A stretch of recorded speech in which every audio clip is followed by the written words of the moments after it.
Today is a special day, not in the way most of you maybe traditionally think, and given the speed paint's finished form, like three of you know why. First of all, hi, I'm Mira. This is my channel, Irrational Mira. You can find me most everywhere else under that name, however, it might also be spelt incorrectly because I originally didn't know how to spell irrational. That is my own fault. I'm sorry.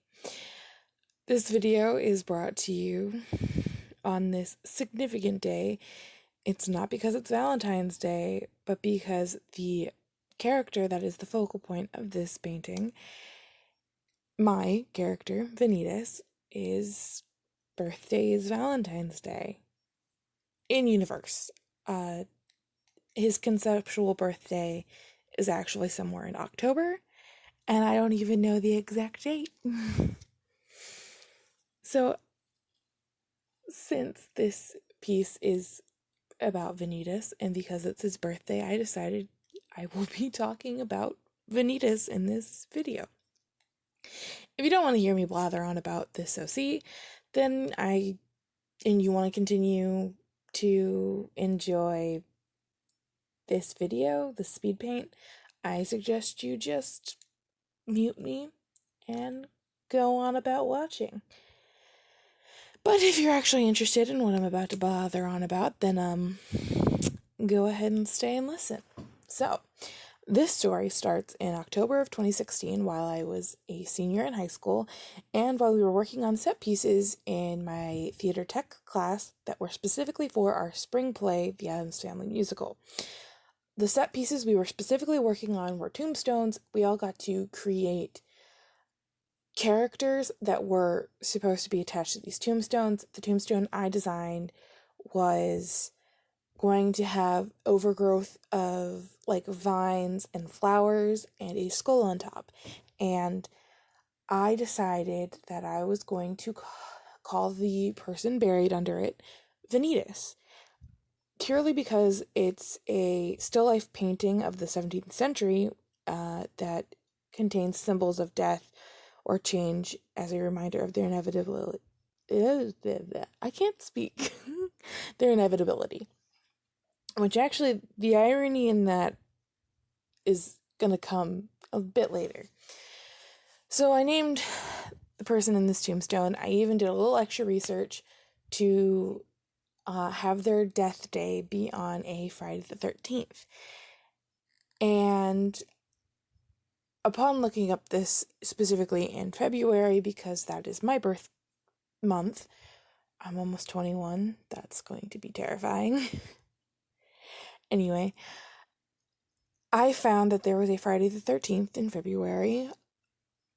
And, kind of when you think of the 13th, the next day is the 14th, which is Valentine's Day. So I decided that I was going to make his birthday Valentine's Day and his death day Friday the 13th, which ended up in my research being the 1942 is when Friday the 13th happened. There might be a more recent one, but yeah, I kind of wanted it to be old. Anyway.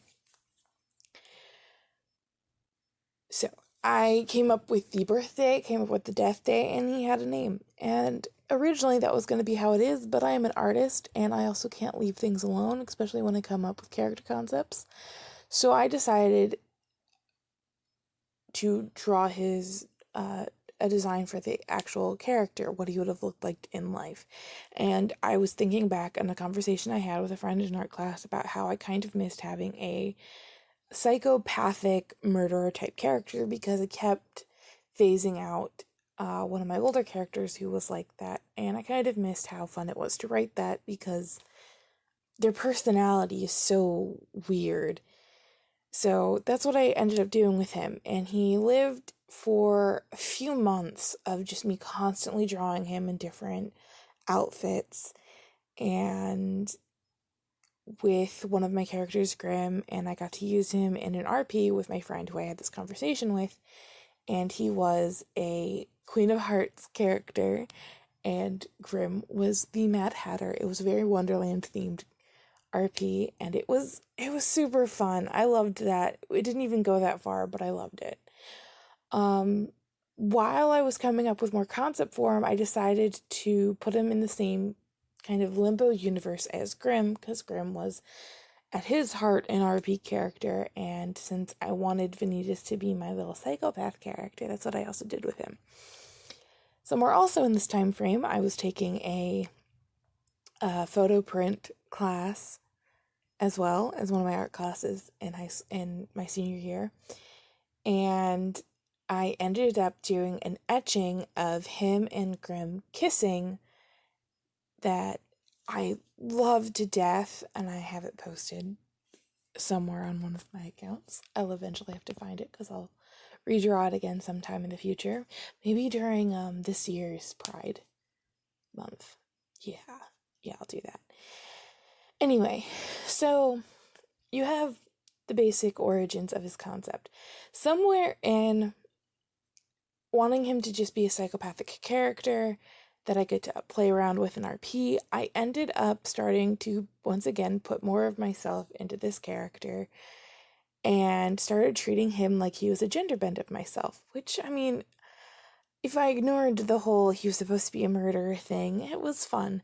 So upon doing that, I gave him two brothers, Baroque, named after another art style / art movement, and then the other one's Moriarty, who I couldn't get a dumb Tumblr post out of my head, which was Moriarty, like, separated a certain way, was like the Latin for to die was an art, which it's not accurate, but Mori still means death, so, you know, we take what we want. Anyway, so furthering on from starting to look at him and view him as a self-insert, I started to stray away from the psychopathic killer angle that I wanted to originally go with him, and I started exploring his character a little more differently.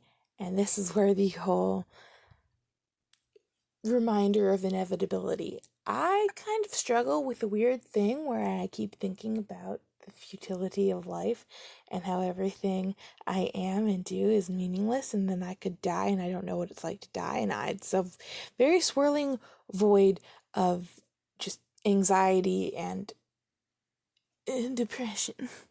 So, originally, Vanitas was an alive character who was a psychopathic murderer. And overthinking about the inevitability of death, what he's associated with, and the fact that his original concept was based around a tombstone, I decided to make him into a ghost. And wanted to reveal that to a few of my friends in a Halloween RP that we were doing, I do believe like 2 years ago. And we never finished it, so I never got to reveal it, which is ultimately sad, but not that disappointing, because I still ended up revealing that, hey, he's a ghost, he's still dead. And then I started working more about, like, how did he die? And what was he like when he was alive? And then how does he deal with it later? And that's how I got to kind of where he is now, but more added in, because he's going to be the main character.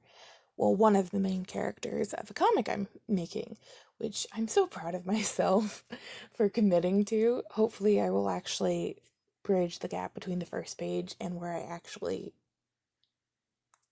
started. Anyway, so his character is he was a very mischievous child. He had a twin brother, which is also a recent addition to his character and story. He died young, before he turned 18, in a psychiatric hospital called DeviantArt. It's in the middle of Virginia, and it's also abandoned right now. And I'm so happy that my friend told me about this place, because it made me feel good about how he's writing the story. Anyway, he died in an incident that kind of was accidental.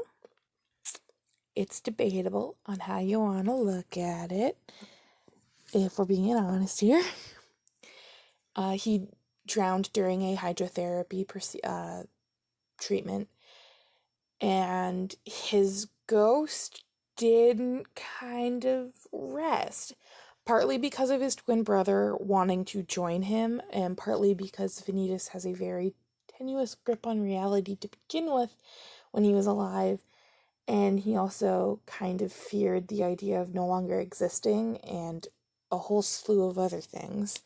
So he ended up staying around as a ghost, for the most part, wandering around completely unaware of what was going on, up until a point where he meets Grimm, and Grimm makes him into a revenant, which is a type of ghost. Specifically, they're a ghost that has a physical form, whether it be that they're possessing their own corpse or they're just solid ectoplasm. I kind of view it as a very, very strong ghost that is given a physical form. And he occasionally can lose his physical form, but he'll always reappear somewhere of significance to him, which usually is his actual gravesite, a replica gravesite that Grimm made him, or someplace of significance to him revolving around his friends. So that's a bunch of rambling about him. I love Vanitas. I really do. I love all the weird kind of tweaking he went through over, I said 2016. Holy crap, he's been around for 4 years. Oh, I feel old. I don't know. I really love all of my characters. I want to make a video on like each of them, how they were created and how they evolved into what they are now. I feel like it would be fun. I'd also like to talk about other people's characters, and there's a good amount of people on TikTok who are like, hey, can you tell me how to do this? Or what's your advice on doing that? And I'm like, I'm not good at giving advice, but I can try. I mean, there's a few attempts at me trying to teach people how to draw. I don't even think you have to look at them. You can just read the titles and understand how bad they went. If they are at least entertaining, I don't mind. Now we are coming to the actual end of this video. And thank you for watching. Thank you for listening if you actually didn't mute me and listened. And I hope you enjoyed it. I will leave links in the description to my social medias where the finished piece is going to be posted. And I also leave you with a few suggestions because I'm needy. If you want to see more of me, I post more to TikTok. I'm going to try to at least post a video to YouTube once a week. Don't know how well that's going to go over. And hopefully I'll also start doing more lives on TikTok as well. And if you have any suggestions of what I should do in the future, kind of leave a comment.